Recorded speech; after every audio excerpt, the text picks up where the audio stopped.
to the Master Your Moment podcast. It is Leslie here, guiding you into mental, physical, and emotional wellness, where we talk about different topics related to mastering our moments. And today I have with me Alan Mueller, and he works at Adaptive Challenge Consulting and is a keynote speaker, TEDx talker, and we're so excited to have you here. Thanks for being here. Thanks. I'm excited to be here. This is going to be great.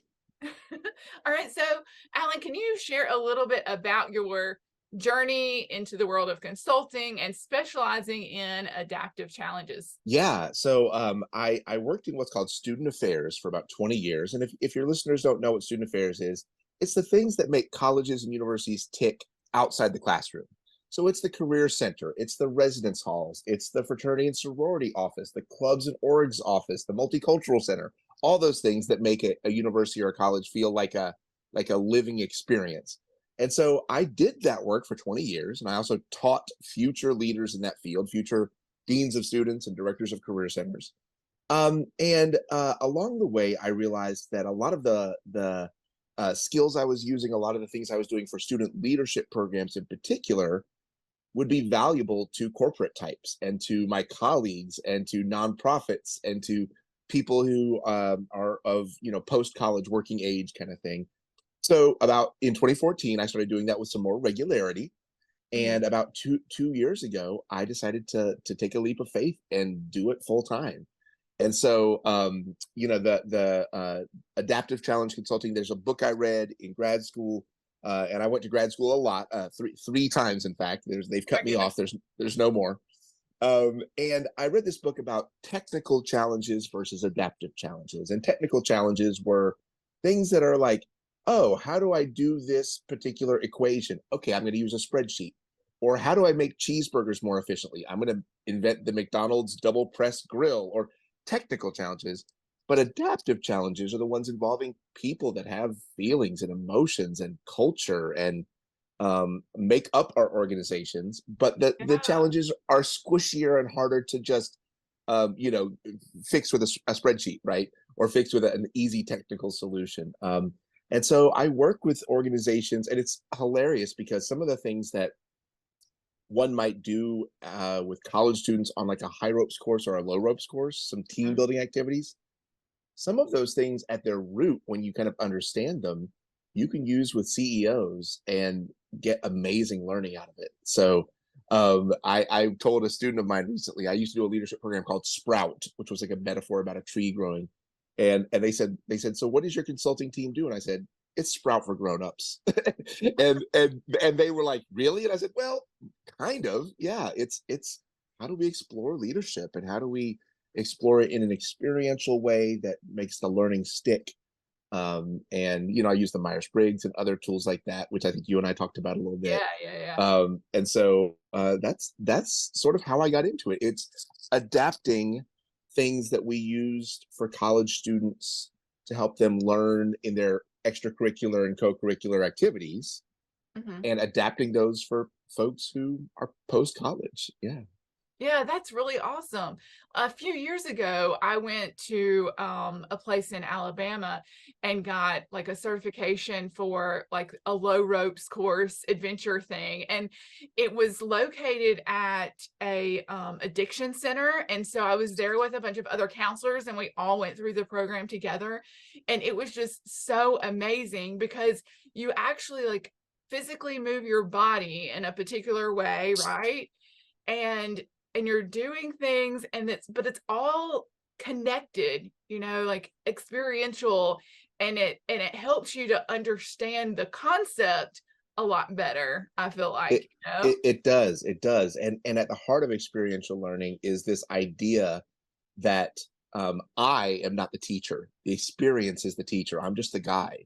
And that's a humbling thing, right? I think most teachers, whether it's K-12, whether it's college, whether it's corporate trainers, I think a lot of people think that they are in the job of teaching others. My job is not teaching others. My job is to create the right environment, create the right activities, and then ask reflective questions in a certain way. And then the experience becomes the teacher. And the great thing about that is I'm a white man, for example, right? And so if I walk into a room mostly of women or mostly of people of color, there's a little bit of a credibility bridge I have to get across, right? And but when I tell myself I'm not teaching anybody anything, the experience is the teacher. I'm just guiding us through the experience, guiding us through the reflection, and then the experience teaches what it needs to teach. And so it's That is so amazing. a much That different mindset. like Yeah. ex I haven't thought about it that way, but like that's exactly what I do. Like I Right, right. love creating experiences for people. And I'm doing a wellness workshop actually January 6th. I'm going Uh-huh. to do my first like wellness workshop where I incorporate like movement activities, and then we're going to do like a watercolor painting, and it's all about like creating that experience. I'm like, I'm not an exercise guru, I'm not an artist, but I wanted to create this like experience for people. And we'll talk about as we do the art and as we do the movement activities, and we'll have a meditation and affirmations and all these little things. As I create that experience, I'm going to nurture your mind Uh-huh. by providing reflective questioning, so you get more out of the experience, and it's going to be really, really cool. I'm super I, excited to start it. I, But I love it. I love it. And as someone who's a counselor, I'm sure you're adept at sort of the open-ended questions, the active listening. And I'm going to give you a really cool pro tip from and they may have covered this in your low ropes course, but there's this great educational theory by this guy named David Kolb called the Kolb cycle. And you can look it up. But essentially, it is somebody has an experience, and you ask three sort of categories of guided questions. What, so what, now what? It's that simple. Mhm. What, so what, now what? We just did an activity where we tossed a teddy bear around a room and Yeah. timed ourselves to see how quickly we could do it, or use this log to get these people from this stump to this stump in a low ropes course. The what, so what, now what framework, it comes from this guy David Kolb. He didn't put it in those words. His words are a lot more academic sounding. Mhm. But essentially, it's what did you do, and so what does what you do mean now, what could be different the next time you do something, right? And so Right. this is and so with experiential learning, a lot of times I'm putting in front of a group an activity that's sort of simple. Then when we reflect, we're like, what, so what, now what is, describe it viscerally, emotionally, intellectually, describe what happened. Okay, now so what does that mean? So what? Right. Now what? If we did a more complicated activity, what could you employ from that learning? What could you use from that learning for the next time?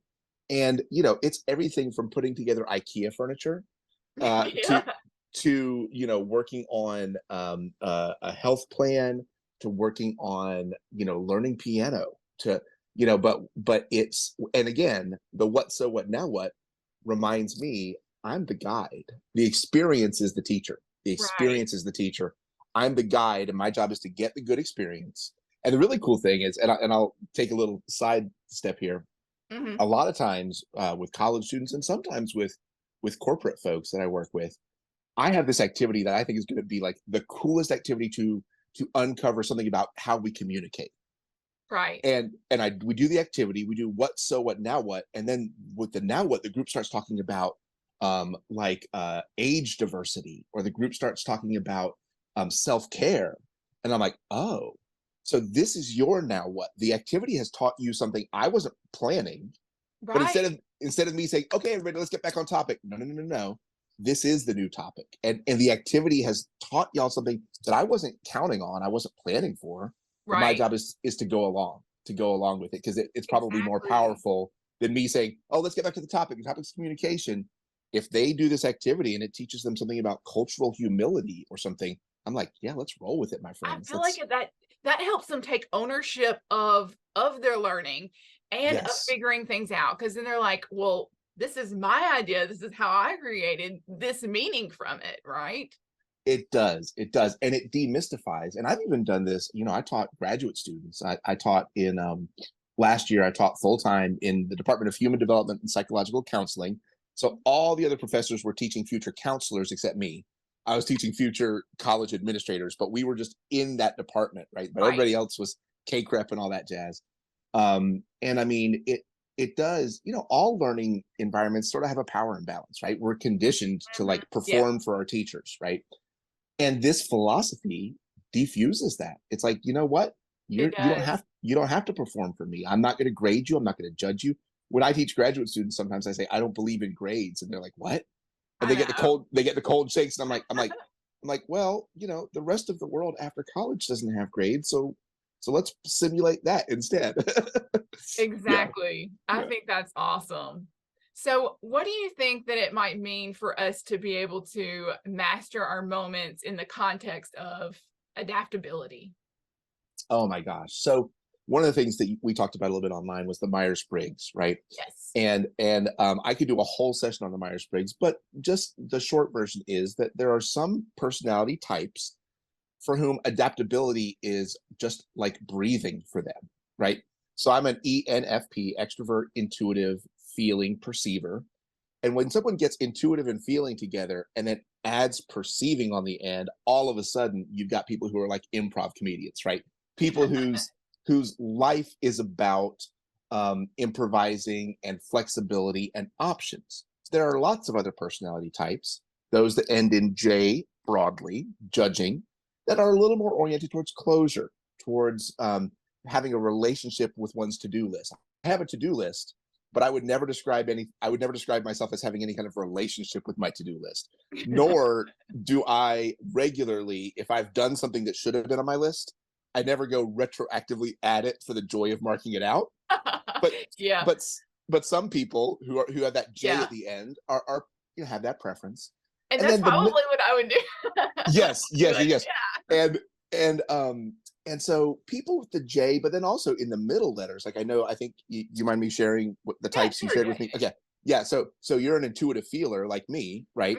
But then have J at the end. And so in other words, you and I, with through intuition and through feeling, probably soak in the world in a very similar way through intuition, make decisions in a very similar way by feeling, but at when it comes time to organize our work, you're organizing it towards closure and structure. And when it comes time Right. for me to organize my work, I'm organizing towards options. And I say organizing with air quotes because I'm Right. really Yeah. not that organized, right? Yeah.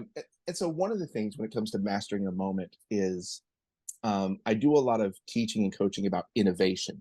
And some people imagine that being innovative and adaptable is something you're either born with or not. And the Myers-Briggs folks think that we're born with a preference, but a Right. preference is just a preference is just a preference. Right. I'm right-handed, but you want to see something amazing? You want to see something amazing? Watch this. I got my right hand right here. Look at this. Look at this. That's my left hand. Hold on. Watch out. Watch out. Look. Mm, I used my left hand. That means that introverts can use their extrovert. That means that extroverts can use their introvert. That means that Right. perceivers who are more flexible, I do in fact have spreadsheets that I use. I do have to-do lists that I use. And Yeah. people with a judging preference can do improv, can adapt when it's time. But there are ways to practice these things, right? And so Yeah. one really neat thing, if anybody in your audience is listening and thinking, gosh, those people who just adapt on the fly and I don't know how to do that. I'm going to give you one real quick technique. This is so cool. Okay. And if you know your Myers-Briggs type, anybody listening, and if there's an S in there and a J in there, this is especially for you. But anybody who has J at the end could practice this a little bit. The next time you have a mundane decision, what do I have for lunch tomorrow? Hmm. Make a flow chart. Chinese or Italian? Okay, Chinese, kung pao or sesame chicken? Italian, stromboli or pizza? Pizza, this topping or this topping? And just get a scrap piece of paper, just follow it out as far as you can go. Hmm. For not important decisions, mundane, boring decisions. Right. People, because people who have dominant intuition, like myself, and who also have P at the end, we make one of these flow charts in a half a second with every decision in front of us. It's a thing that's just instinctive, where we've already mapped every single potential pizza option, every single potential Chinese dish option. People with the dominant intuitive folks tend to just do that instinctively. If Right. that's not something you do instinctively, practice it with the boring things. Practice it. Right. The more you practice it, and the more you realize that I know you have your favorite pizza or your favorite Chinese dish or your, Right. and speaking to a Yes. J, I know that you have your Yeah. favorite one. And Right. as an INFJ, something else I'm going to guess about you is that sometimes you want to look at the menu because there's a burning question in your mind, which is, what if there's something better that I missed?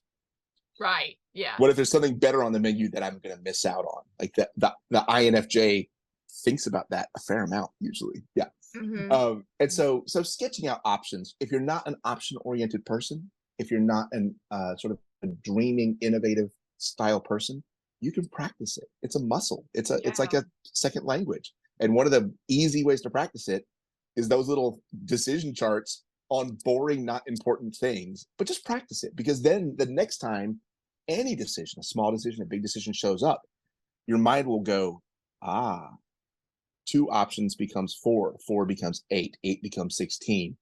Hello, friend. We have 128 options, and I know I could map them out, but Right. it's a neat activity. Yeah. But by practicing that skill, you can become more adaptive in your life by like something Yeah. changed and maybe you don't get that option, but you've already calculated what your next decision could be instead.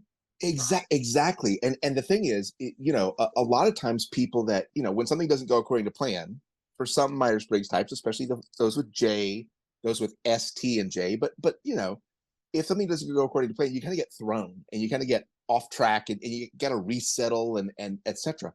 But imagine if you regularly practiced for kind of mundane, boring things, what it's like to map out how many possibilities are behind every decision. And if you Yeah. practice it some, then the next time you're thrown for a loop, you're like, oh, wait, that didn't work out. I'm guessing there's 127 possibilities left. Yeah. Yes, 100%. Wow. Wow.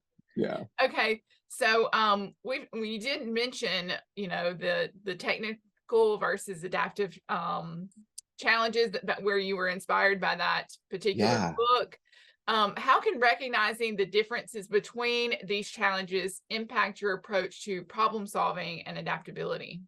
Oh my gosh. So one of the things that, in high school, I took a biology class and they taught me about ecological systems. They're like, okay, well, this pond has this thing in it, and then the frogs eat that thing, and then this other critter eats the frogs, and then somebody else eats that critter, et Yeah. cetera, et cetera. The circle of life, right? I'm imagining Yeah. Elton John singing and a lion, Oh, so this idea of an ecosystem. And then when we talk about businesses, when we talk about nonprofits, when we talk about educational settings, K-12 and higher ed, for some reason we think of those things more like machines and less like Mhm. ecologies. And Ah, and our spaces are not machines because there are humans involved. There are yeah. humans involved.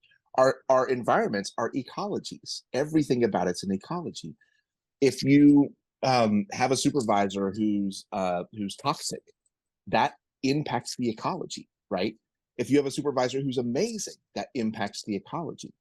If you have a supervisor who's amazing for three people she supervises and not so good with the other seven, Hmm. it's an ecology, right? And so as far as how do you recognize what's a technical challenge and what's an adaptive challenge, ask yourself the question, is there an app that can fix this? Hmm. Because if there's not an app that can fix this, you're probably over in the adaptive challenge world. Right. Yeah. And also you could ask yourself, in solving this problem, are there going to be people who have distinct feelings, feeling empowered or feeling disenfranchised or feeling, what are could I do a little mapping of the feelings that are going to show up when we make this decision? If you can name some feelings that are going to happen, and I'm married to a counselor, right? So if you can name Hmm. some of these feelings, you congratulations, you found an adaptive challenge, right? A challenge where to solve this, some people's feelings might get hurt and some might get elevated and celebrated. And so then it's incumbent on the leader. It's important for the leader to go, okay, well, if I know that these different people have these different feelings, that comes from somewhere, and how can I lead them through that, right? There are going to Yeah. be times when the decision's not going to be, not everyone's going to love it. Those, like having a group of people maybe that one side feels this way and one side feels this way. How can you lead that into a direction? Oh my gosh. So Myers-Briggs type is one big tool in my toolbox. But also intersectional identities. So I'll give you an example of each. Myers-Briggs, for example, and I have a client right now. It's a large university that's nationally known, and I'm working with 180 of their team members, but 50 of them are managers. And so sometimes a manager will have 10 people they supervise, and maybe the manager's an introvert, and Mhm. maybe 7 of their 10 supervisees are extroverts. So if I'm asking on a survey, does your supervisor communicate enough with you? Spoiler alert, the extroverts are going to say no, I know. Yeah. because extroverts' communication threshold of what's enough communication is just not being met just because of personality. And Right. so when I do these surveys, and I actually did this survey with a group, and I asked them all kinds of leadership dynamics. Are they culturally sensitive? Do they listen effectively? Do they model organizational values? These kinds of things. But I also asked everybody, what's your Myers-Briggs type? We all took the Myers-Briggs. Right. Yeah. That way, if I see a little cluster of extroverts who think the same manager just doesn't communicate enough, but every other aspect of their leadership is fine, I'm like, aha, that's probably just a personality difference. It's probably, and Right. so then I tell the leader, I'm like, hey, dear leader, who's an introvert, hey, you know how those other 3 introverts on your team, they think you're communicating enough, and those other 7 extroverts, you could triple or quadruple as much the communication you're doing with them, and they'll still be like, yeah, that's close to enough, but maybe not quite, right? So you can Mhm. adapt to your team, but then you can also remind your team to adapt to you, right? And so this is, Right. I'm trying to build understanding in this case. Exactly. That's um what I was just gonna say. Like that's exactly what you're doing. Like you're creating this sense of understanding between the yes, dynamics of the different people. And when they can understand, they can sort of accept that, okay, this is where that's coming from, and this is where that's coming from. it's different. And so another example, this is a little bit about identity. I'll break groups into extroverts and introverts, and then I'll say to the group, I'm like, has anybody ever heard the phrase resting Mitch face ascribed to men? And everyone's like, Mm. is that did you just make up a word, dude? I'm like, correct. There's no such trope. And then I tell the extroverts, I'm like, look across the room, look at the women who you know have an introvert preference, and think to yourself, have you ever ascribed to them that they're unfriendly or aloof or resting at you know what I'm saying? That women who are introverts are dealing with tropes that men who are introverts don't have to worry about. And then if you add women of color, etc., it's even more amplified. And so that's where it's like, okay, so you got a manager who's, you know, an extroverted man and no one calls him bossy, and then you have a manager who's an extroverted woman, and for whatever reason, I don't know why, all of her male supervisees think she's bossy and use that word bossy or too assertive, and I'm like, my friends, let's get more understanding here. Let's get more Yeah. understanding. This Yeah. is extroversion and introversion, and then we're layering on this identity thing. And so I help managers with that. I'm like, look, you can't change society in a heartbeat. So so each group's got to meet the other halfway, right? You got to understand that, like, and I'm, you know, in this particular organization I was working with, I think there were 3 women managers who were extroverts who were also J's, and so they came across as no nonsense business, etc. At a Right. university that is sort of a male dominated space, and so they were called bossy and abrasive and all these things. Right. And male managers with the same Myers-Briggs type in the same organization, nobody criticized. They were go-getters, you know. And I'm like, Right. oh, Exactly. okay, that's interesting little turn of phrase there. Yeah. Yeah, but when you can create an awareness about it, then you can actually like make progress and do something about it, right? Build bridges. One other neat activity I do when I have them separated is I turn to the extroverts and I say, "So, extroverts, how many of you wear AirPods or earbuds when you're not listening to anything?" And they look at me with the most confused looks ever. Yeah, you're already in on the joke, Leslie. You're already in on the joke, but I'm going to unveil it slowly.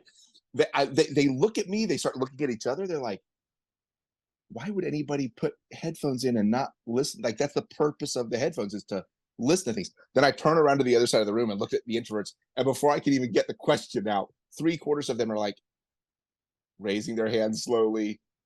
Yes, I do this. And the extroverts are baffled. they have no context for why that would even be a thing. Do you want to share with our audience? Do you have a guess what the introverts report? I would assume that they would put them in so that no one would be speaking to them, right? Correct. So they don't Correct. have to interact with anyone. Yes. And so it's a matter of they're like, I'm going to bring a social barrier with me to the gym or to wherever, just because I don't necessarily want to talk to somebody all the time. Right. Yeah.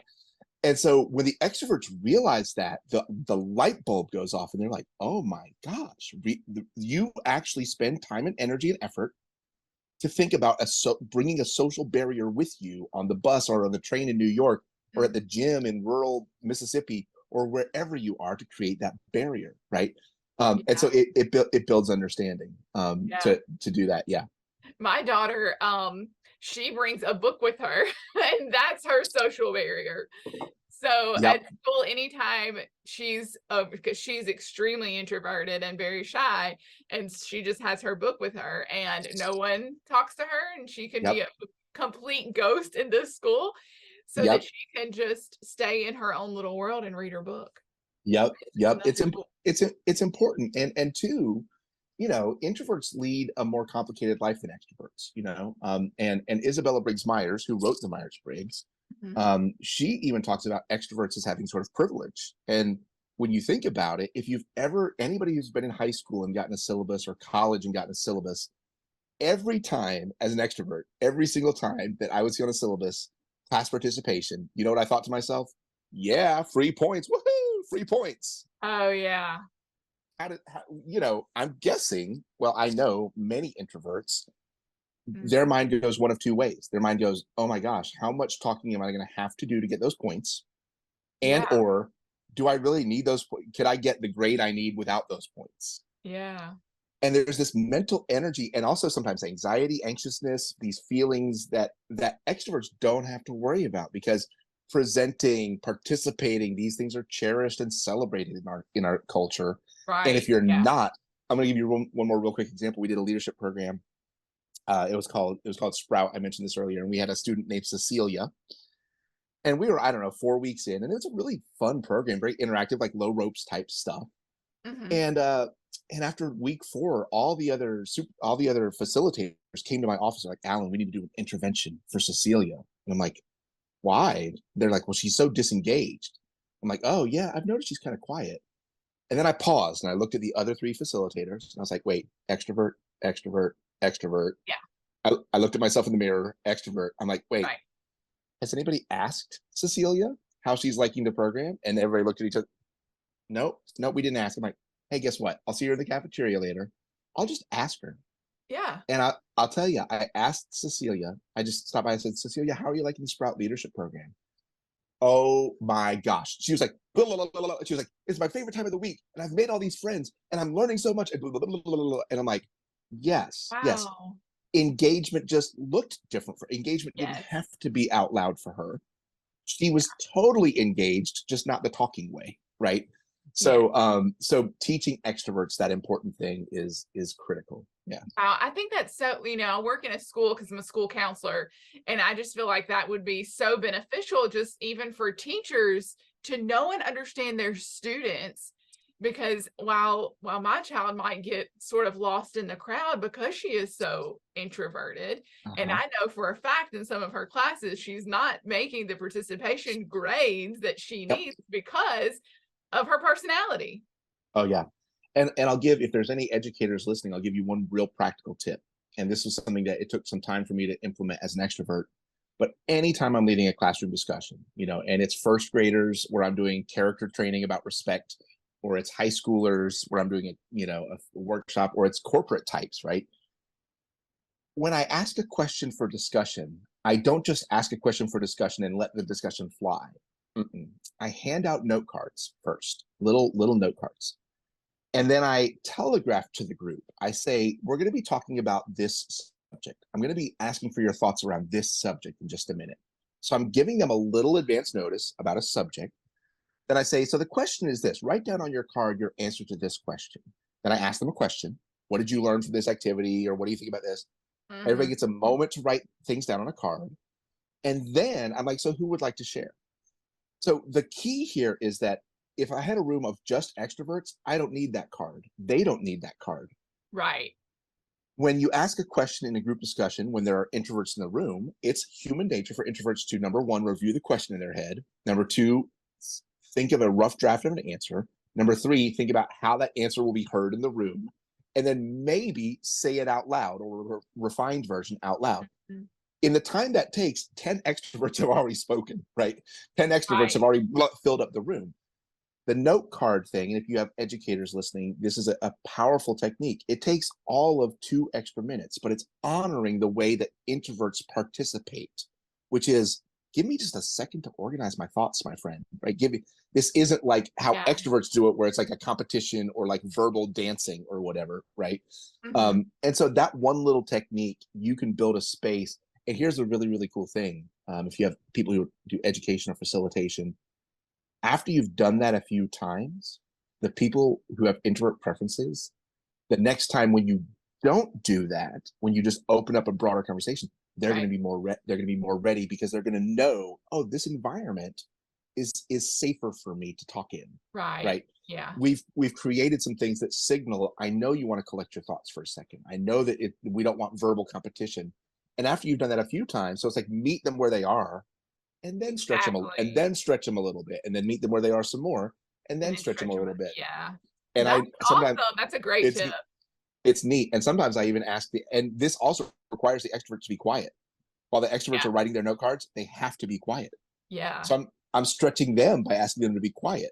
Exactly, Uh-huh. exactly. That's really cool. So I've got another question for you, because it Yes. kind of goes around with my daughter, and I've asked a couple of other people, like some of my students and stuff that have issues with this, is Yeah. that you're in a conversation with a group of people, and Mhm. everybody's, this person's saying this, and then this person's saying this, and then you get stuck in that space and environment where, like, you want to say something, you want to contribute, but you can't respond fast enough or quickly enough. Right. Do you have any advice or tips on how somebody could do that? Well, so here's part of the thing, and this is like giving yourself, number one, it part of this is about challenging the extroverts to wait for a second, right? So part of it's about the environment. But when you are someone who's in an environment that's not like that, where the educator, the facilitator, the whoever Right. is in charge, right? Sometimes it's a spiritual leader of some kind, is not making that environment, and you're just sort of in the regular extrovert Yeah. world. Yeah. And one thing is that I want to tell introverts that the rough draft that you run through in your head that you think is not ready to say, a lot of people actually want to hear it. And I Mhm. know it's not perfect yet, and I know it's not well formed yet, but a lot of people, and this is a thing that introverts often share, is that, well, I'm not quite ready to say it yet because it's not fully formed yet. Sometimes that raw material, the ragged thoughts, Mhm. sometimes the group really wants to hear that. And for an introvert, that's almost like saying to the extrovert, sometimes the group wants to hear you just not talk. Yeah. It seems opposite, but I'm letting you know that among many introverts, there's the assumption that I shouldn't say it until it's well formed.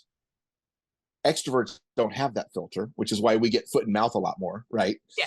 and Exactly. and so but for introverts, let me just say, every once in a while, give yourself some freedom to throw the rough draft out, Yeah. Yeah. now, at the end of the day, I just want to say, extroversion and introversion is just about where we get our energy, right? So Mhm. if you do throw some rough draft outs, it might tire you out a little bit. Kind of like if I tell the extroverts to be quiet for 3 minutes, they will feel exhausted at the end of 3 minutes, Yeah. which is mind-boggling for introverts. Like, 3 minutes, oh my gosh, I need 4 hours, right? But for introverts, being quiet, there's a neat activity I do, and this speaks to this a little bit, where I get a timer and I ask the extroverts and introverts who are sitting on other sides of the rooms, I'm like, we're going to sit in silence for an undescript amount of time. Only I know how much time it is. And then I'm going to ask each group to guess how much time it was. And I'm a Quaker, and I don't know if you know much about Quakers, but Quakers, oftentimes our worship services are in total silence. And as an extrovert, that was Really took hard. Yeah. some getting used to. Yeah. Yeah. And so we sit there in silence, and then I take a poll. I'm like, okay, was that 60 seconds, 90 seconds, 2 minutes, 2.5 minutes, or 3 minutes? The introverts guess it on the nose every time. The introverts are like, yeah, that was 90 seconds, or yeah, that was 2 minutes. The extroverts always guess two iterations higher in time. They're like, oh, that was at Right. least Yeah. 3 minutes, because silence is so uncomfortable for extroverts. Yeah. When I'm in the grocery store, my younger son's an introvert. If we go to the grocery store and if we need something specific, I'll say, Dad, can you not do that thing you do? And I'm like, what's the thing? He goes, where you talk to strangers in the grocery store? Yeah. Yeah. Uh-huh. Get that. Like And as a mom, like I think moms kind of get that where you're talking to a friend, or whatever, and the kid's right. like, "Come on, mom, let's go, let's go." Yeah. But as an extrovert, I might just see somebody with a shirt from my university, Right. or Yeah. or I might just see somebody with a shirt that reminds me of something that's a connection. And I'll talk to them. And the interesting thing is, I think as an extrovert that the conversation is all of 3 minutes, and it probably is. My son thinks the conversation was 20 minutes. Yeah. The, Yeah. the same way the extroverts think that the silence was so much Yeah. longer, right? So 100%. time passes differently for us, which is mind boggling when you think about it. Yeah. It is. Yeah. That is so interesting. So interesting. Okay, Yeah. well, you have been a TEDx keynote speaker. What Yes. key insights or messages do you often share when you're regarding adaptability and that kind of thing? Yeah. So, I mean, one of the things, my TEDx talk, I'll tell you a little bit about it. I worked at the oldest women's college in the United States, founded in 1772. Um, Wow. which is before the U.S., right? When the U.S. is like, oh, it's our centennial. My Yeah. college is like, hold my beer, friend. We've been educating women since way before you were even a thing. Yeah. I went to Um, University of Mississippi University for Women, MUW, oh, for a few fantastic. years. Yeah. Yeah, yeah. So I'm Yeah. familiar with the women college. Oh my Even gosh. though And we so, even accepted men then. So yeah. And yeah, so but much rich tradition too. Like women's colleges yeah. and historically Black colleges, those two groups have the most deep traditions, which I love. Yeah. But I worked at this women's college and I worked in the student union, the student center. And in our student center, we had a women's room, restroom upstairs, multi-stall, and a women's room downstairs. But in our building, we only had one single-use, all-gender bathroom. So as a man, there was only one bathroom I could use, and it was single use. And sometimes I'd have an 11 o'clock meeting, and as men might, at 10:58, I would think, oh, I'm going to run by the bathroom, and it would be locked. And I would get grumpy for a minute. And then I would go, wait a second, dude, wait. Your wife has been waiting for the bathroom for 45 years of her life. So my TEDx talk is called Measuring Your Privilege. Get out your calculator. How do you measure your privilege? Where I actually got out a calculator and I thought, okay, how many public events does my wife attend in a year? Between Mhm. our kids' concerts and what Broadway shows we might go to, sporting events. And I was like, maybe it's Right. 40 events. And then I'm like, okay, what if I counted on about 10 minutes of waiting for the bathroom times 40 events times my entire life? And I came up with the idea that I have not had to wait in line for the bathroom for 720 hours. Wow. So the question is, as a man, Yeah. what can I do with those 720 hours to maybe make women's lives better? I don't know, right? Like I've Yeah. got extra time in the bank, right? When I am at a dark parking lot at night, I do not take the 10 seconds it takes to get my keys out, to hold my keys in my hand as I walk through the parking lot. Mhm. I don't have to. I've never had to Right. think that. And Yeah. so it's about thinking about, so when I'm talking about the TEDx talk, part of it is, we hear a lot of people talking about multicultural, intercultural, and I'm a fan of that kind of training when it's done well. But also more important than that is just your own cultural humility, my own awareness of my own culture. That as a Yeah. man, I don't have to wait to go to the bathroom. I just don't. Yeah. And Yeah. how can I use that to benefit those who do have to wait to go to the bathroom, right? How can I leverage that? Yeah. And so it's part about, and same with extroverts and introverts. Dear extroverts, I know the world is built around us, but Mhm. what if you were more culturally humble about your extroversion? What if you were more Yeah. aware that that not everyone is an extrovert, and that people who aren't extroverts are doing extra work, you know? Yeah. And how can you kind of flip the script on that? And so that's one of the things I talk about some is sort of how do we be a little bit more culturally humble about the things that we don't have to think about and don't have to do, right? Right. And that's harder, because if we don't have to do them, it's harder to measure them, right? It's Yeah. way harder to measure what we don't have to do than it is to measure what we do have to do, you know? Yeah. Yeah. And having that awareness can let you be more adaptable to being culturally sensitive and just having awareness about what you bring to the table and what It you do or yeah, don't have. Yeah. it is. And I mean, like, one other example I give is about race, where I'm like, as a white guy in professional settings, when I walk into a room of strangers, I don't take 15 seconds and look around the room to see who looks like me, right? Yeah. If I were Latino, or if I were Black, or if I were Asian, I probably and if I live in the US, I probably spend 15 seconds every room I walk into to just scan the room. Oh, who in here looks like me? So how Yeah. many rooms have I entered, my friend? How many rooms have I not spent 15 seconds in where I'm looking for somebody that I think might share my culture or whatever? Because as a white guy, I just kind of assume, oh, well, that doesn't really matter or whatever. I don't know. Right. I Yeah. don't take those 15 seconds. And so then I got out my calculator, how many 15 seconds times all the rooms I've entered professionally for the last 30 years. And apparently I have a lot of time I That other have people might not have that I've built because up, yeah. mostly just because I was happened to be born a white dude, like whatever, right? Yeah. Yeah. So yeah, Yeah. yeah, Wow, you have given so many different, just eye-opening um areas and just very enlightening. So I thank you so much.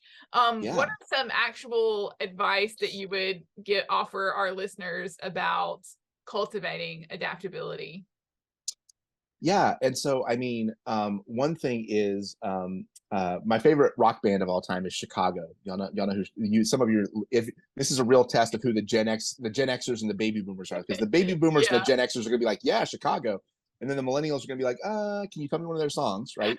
And then the Gen Zs are like, yeah, no, I know Chicago, they're classic, right? So Right.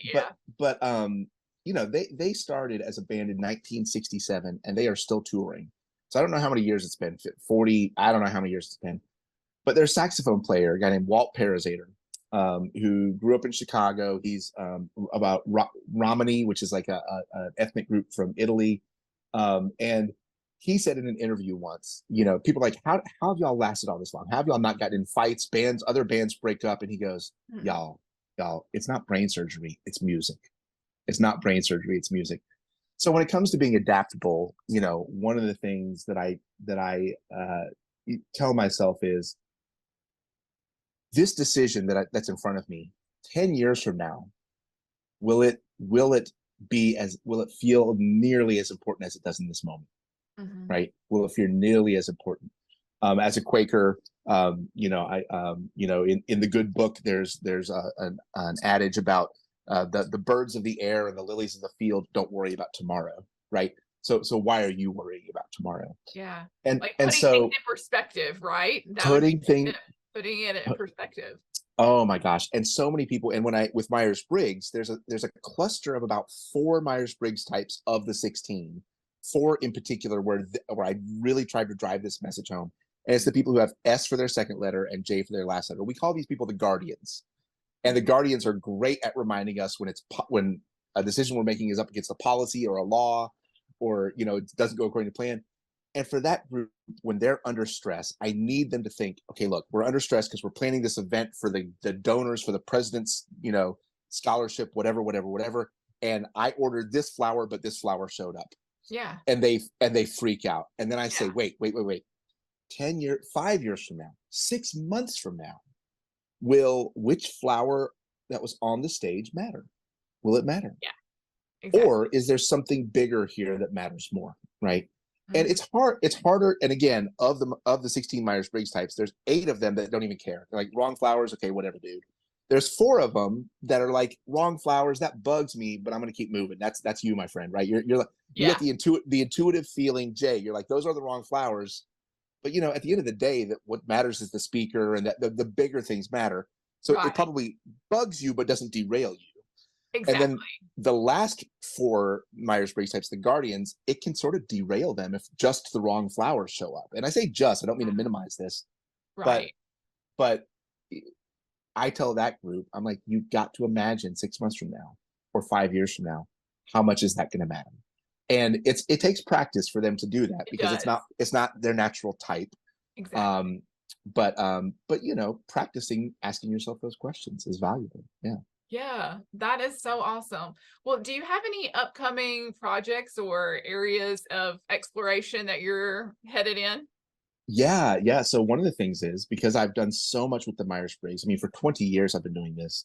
And so there's a platform called Teachable, and I'm about to launch my first course on Teachable. So it's going to be available in January. That's so And exciting. it goes through, thank you, thanks. It goes through each of the four dichotomies, right? Extrovert, introvert's part of it.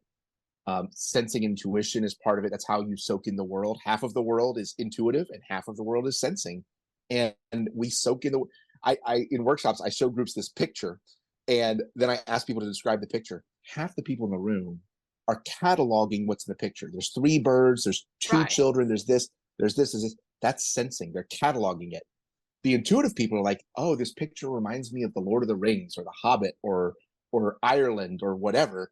They're not cataloging it, they're telling you what it evokes. And all Yeah. of us take in the world one of these ways, right? Yeah. It I think the I for would the take it in differently of like based on how it is presented to me because I would Yes, adapt to like what is the expectation of me?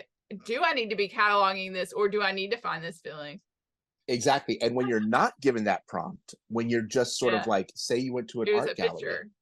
when you're not given that prompt, you probably lean into the intuitive, which is this painting reminds me of this other thing. This painting evokes this. But the people with sensing preferences, when they're not prompted, oh, they're cataloging the painting as they go, right? One of the things I tell people, I'm like, you know, I'm like, if North Carolina, if we ever needed to like invade Tennessee for some reason, and the general had one scout that was sensing preference and one who was intuitive, I'm the intuitive, and then somebody who's sensing. If they sent me an intuitive to a battlefield in Tennessee to scope it out, this is how my report would go. I would say to the general, I'd say, well, there was a guard on the North Tower and he was wearing a uniform kind of like that guy in Saving Private Ryan. Oh my gosh, did you ever see Saving Private Ryan? It was such a good movie. And the soundtrack, I love the soundtrack. And the general's going to be like, dude, we're going to die. Like, Yeah. whereas the sensing person is going to come back and be like, there's a guard on the North Tower, two on the West Tower. There were two tanks. You know, they're going to quantify the stuff, right? Right. Yeah. Flip side is if that same general the next week brought us into a tent and had 20 different photographs of troop movements and said, look, we got 20 photographs that show a pattern. We have 1 minute before we have to leave. The sensing person who's really good at cataloging, they're going to freak out. 20 pictures in 1 minute. The intuitive person who got distracted about the uniform that looked like Saving Private Ryan, Right. I can zoom out, look at the 20 pictures and go, yep, they're heading to Knoxville, right? Or no, they're heading to Chattanooga, right? Yeah. And so we each soak in the world either through sensing, which is give me the data points, give me the chart, give me the graph, give me the numbers, or through intuition, give me the story. How does this thing you're teaching connect to my life? And Right. so the best speakers speak to both audiences. Whenever I'm on Yeah. stage doing a keynote, I speak to the sensing people and the intuitive people. I'm like, I've got to speak to both of you because otherwise you've lost half of your audience. Yeah. And so it's so anyway, my Myers-Briggs workshop, it's going to be on Teachable. I'm very excited because I've done this for so many years and gotten a lot of you know, I'll do it at a conference and then three companies or three universities will say, come do this on, you know, at my business or on my campus. Right. Yeah. And sometimes I get a call from Iowa and I just can't make it to Iowa. And now I'm going to have a course and I'm going to be like, look, you and your team can take the course. If you want, we can do an online follow-up. Yeah. So that way you can understand. Because one thing I'll tell you, the Myers-Briggs is very misused. It's misused a lot. It's used as a label. We label people Right. all the time and we Yeah. really shouldn't. Again, I'm right-handed, but y'all saw my coffee skills with my left hand, right?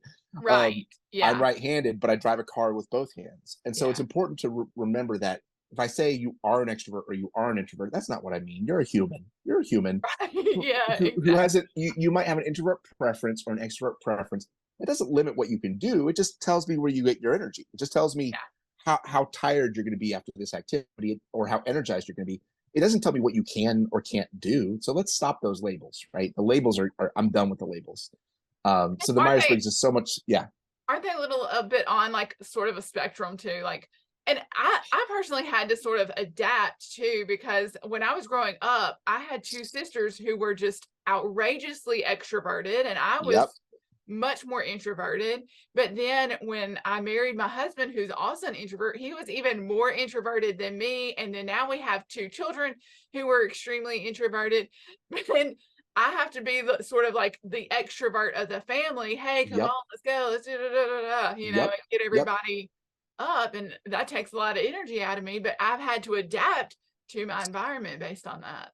You've got to. And and I had a colleague, Megan, same situation. She had both of her parents were extroverts. Her two older brothers were extroverts. And so she led an extrovert life.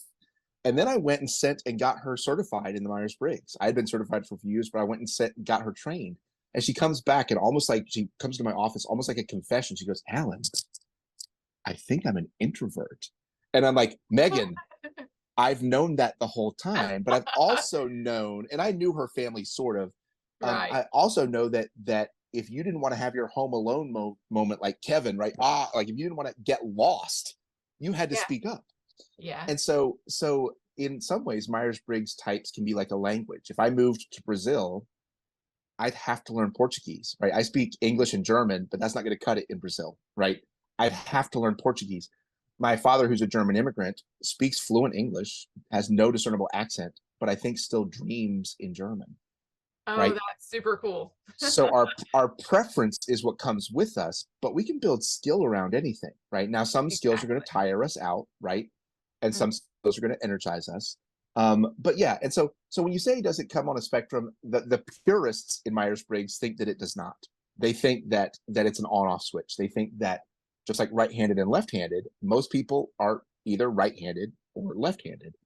But when it comes to our everyday application of what it looks like to be extroverted or introverted, we learn we're good at learning a second language, and introverts sadly have to learn the second language of extroversion a lot more than extroverts have to learn introversion. Yeah, When it exactly. comes to, when it comes to teaching people to listen, teaching extroverts to listen is harder.